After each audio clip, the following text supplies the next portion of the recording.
Hello, Stevie here. Welcome to college precalculus or high school precalculus. This is just a precalculus course. That's meant for either high school students, AP precalculus students, or college students who are still taking algebra courses. Like this is the advanced algebra. Okay, Unit 1. The addition subtraction property, AX, or the multiplication property, xa times xb is xa plus b. You add the exponents. In this one, you subtract xa to the b, you multiply because it's an exponent. And then x plus 5, and in the equations, x plus 5 equals 8, x equals 3 because 3 plus 5 equals 8. 2x plus 3 equals 11, 2 times 4 is 8, plus 3 equals 11. X squared equals 9, x equals plus or minus 3 because it's a radical. Unit 2, inequalities. X is greater than 5, this is how you write it. X is greater than or equal to 3, you color in the dot. And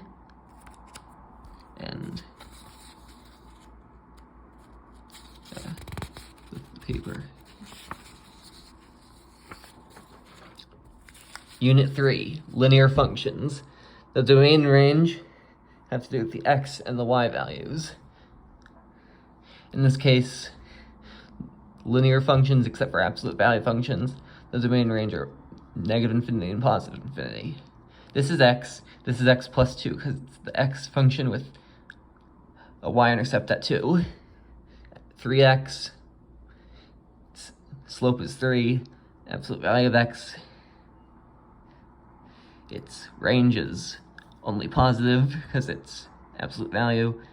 Negative x is where the slope goes down. Minus 1 is below 0. 6 is just a constant, so the slope is flat. 0. Undefined is when the slope is x equals 0, or x equals something. Yeah, x equals something. The slope is undefined. Unit 4, quadratic and polynomials. Negative b plus or minus the square root of b squared minus 4ac all over 2a is the quadratic formula.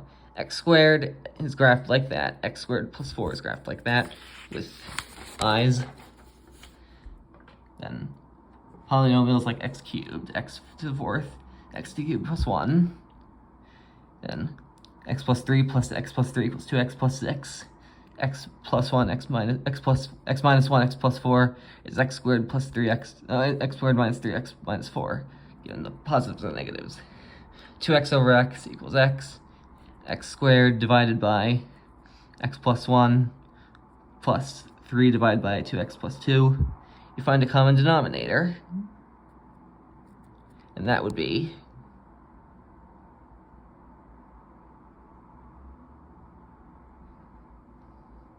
right here. That would be, actually I don't have the answer down, but it's okay. X squared plus factoring polynomials, you got these examples here. Rational function graphs, 1 over x squared. Unit 4, inverse functions. X to the half, x to the third plus 1. Radical x equals 4 equals 16. X equals 16. Cube root x equals 2 equals 8. Fifth root of x squared equals x to the 2/5. Unit 5, exponents and logs. This is the hardest part of it. 2x to the x is that. Exponential curve, to the negative x is the opposite. 6 to the x equals 36, x equals 2. Log 3 of 81 equals 4. Moving on to, ln x2 equals x ln x, because you use the power rule. E equals 2.71, approximately. Unit 6, trig. X plus b squared equals c squared, that's Pythagorean theorem. Use the unit circle to graph the trig functions. You have sine, cosine, tangent, cosecant, secant, and cotangent. You have the graphs here of the trig functions. Sine x, cosine x, tan x, cosecant x, secant x, and cotangent x. The latter four have asymptotes. Radians, equals a pi divided by b degrees x to 0, or x degrees. Sine x plus y, sine cos, cos sine, cos x plus y, cos cos, sine sine. Arc sine, arc cos, arc tan. Parametric.